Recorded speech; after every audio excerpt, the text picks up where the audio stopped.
की फारसी भाषा त्यावेळेस चलनात असताना सुद्धा शहाजीराजांनी जी राजमुद्रा बनवली ती संस्कृत बनवली. राज्य व्यवहारात आणि चलनात त्यावेळेस फारसी भाषाच असताना सगळीकडे छत्रपती शिवाजी महाराजांनी मराठी राजभाषा कोश राज्य व्यवहार कोश तयार करून घेतला. महाराजांनी प्रत्येक ठिकाणी मराठीचा आग्रह केला असं विका राजवाडे सांगतात. आणि त्यांनी एक स्टॅटिस्टिक्स सुद्धा दिलेले आहे, ते फार महत्त्वाचं आहे. या पॉडकास्टच्या निमित्ताने मला इथे सांगायला आवडेल की 1630 मध्ये जी मराठी भाषा फक्त 14% वापरली जात होती ती 1670 मध्ये जवळपास 66% इतकी वापरात आली स्वराज्याच्या ह्याच्यामध्ये व्यवहारामध्ये चलनामध्ये. 1728 मध्ये ती 94% इतकी वापरात आली होती.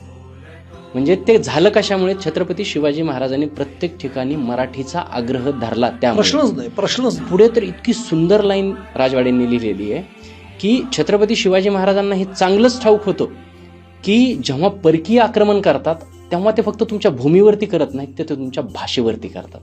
आणि एकदा का तुमची भाषा तुमच्यापासून सुटली की तुमची संस्कृतीशी नाळ तुटते. आणि एकदा संस्कृतीशी नाळ तुटली की राष्ट्राचा ऱ्हास व्हायला वेळ लागत नाही.